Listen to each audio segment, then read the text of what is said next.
السلام علیکم ورحمۃ اللہ وبرکاتہ۔ آج میں آپ کو یہ بات سمجھانے لگا ہوں کہ آج کا مسلمان اور مایوسی کا شکار، یہ اسلام اور مایوسی یہ دو الگ الگ متضاد چیزیں ہیں۔ پاکستان پر جو مشکل وقت گزر رہا ہے، اللہ کی طرف سے جو آزمائش پورے پاکستان میں آئی ہوئی ہے، سینکڑوں ہزاروں نہیں لاکھوں افراد اس سے متاثر ہو چکے ہیں، بے گھر ہو چکے ہیں۔ لیکن دیکھنے میں یہ آ رہا ہے، ہونا تو یہ چاہیے تھا کہ جس نے آزمائش کی ہے اس سے ہم اپنا رابطہ ذرا مضبوط کر لیتے تاکہ آزمائش کا دورانیہ کم ہو جائے اور ختم ہو جائے جلدی۔ لیکن ہم نے اللہ کی ذات سے تو رابطہ مضبوط نہیں کیا، مایوسی کا شکار ہو گئے، اور ہماری نظریں اپنے ہی جیسے انسانوں تک مرکوز رہیں۔ صرف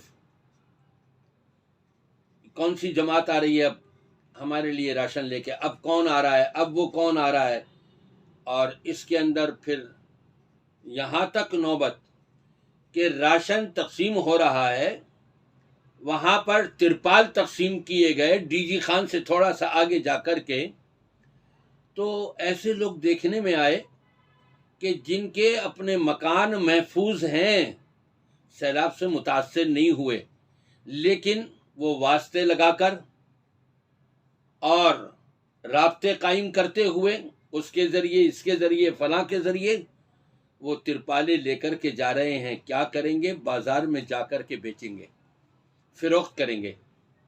اور یہ بالکل اسی طرح کا ہے جیسا کہ بقرعید کے موقع پر ذی الحجہ ابھی گزرا ہے۔ کیا کیا ہے مسلمانوں نے؟ بازار لگا ہوا ہے، مارکیٹ لگی ہوئی ہے، ایک نہیں 10 نہیں، وہاں کتنے افراد گوشت کا انبار رکھا ہوا ہے اور وہ فروخت کر رہے ہیں۔ کون سا گوشت؟ جو انہوں نے گھر گھر جا کر کے جمع کیا کہ ہم غریب ہیں، مسکین ہیں، کچھ کھانے کو نہیں ہے۔ ان کو گوشت ملتا رہا، کسی کے پاس 20 کلو ہو گیا، کسی کے پاس من ہو گیا، کسی کے پاس اس سے کم اور اس سے زیادہ ہو گیا، اور پھر وہ فٹ پاتھوں کے اوپر بیٹھ کر کے لوگوں کو بیچ رہے ہیں وہ گوشت۔ جب یہ عالم ہو مسلمان کا تو پھر آزمائش تو اور بڑھے گی نا۔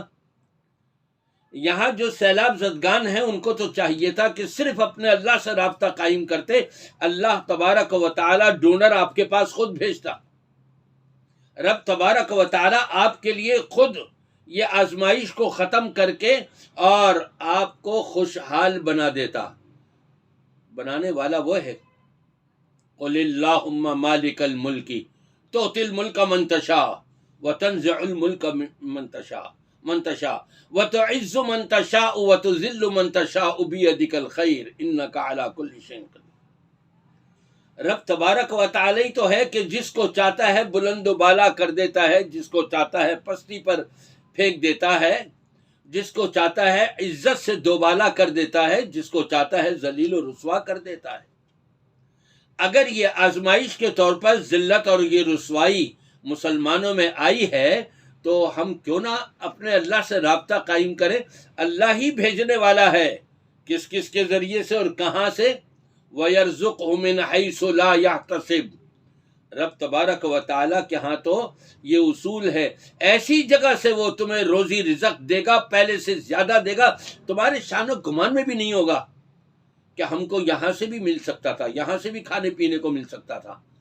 تو کیا ہی اچھا ہو، مسلمانوں کو چاہیے کہ اپنا رابطہ اپنے اللہ سے جتنا زیادہ مضبوط کریں گے، اس پریشانی کے عالم میں، اس آزمائش کے وقت میں توبہ کرتے ہوئے، استغفار کرتے ہوئے، اللہ سے معافی مانگتے ہوئے، جو گناہ کرتے چلے آئے ہیں وہ گناہ چھوڑتے ہوئے، جن جن کے جو حقوق دینے ہیں ان سے بھی معافی مانگتے ہوئے یا ان کے وہ حقوق ادا کرتے ہوئے رب العالمین سے رابطہ قائم کریں اور مایوسی کا شکار نہ ہو۔ لا تقنطوا من رحمت اللہ، اللہ کی رحمت سے کبھی مایوس نہ ہونا، مایوسی کا شکار نہ ہونا۔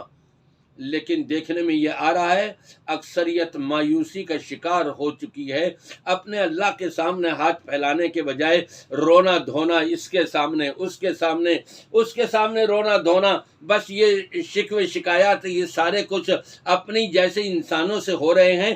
یہ کیا کریں گے؟ اللہ دے گا سب کچھ، اللہ یہ سارا کچھ نقصان جو ہے وہ ختم کر دے گا۔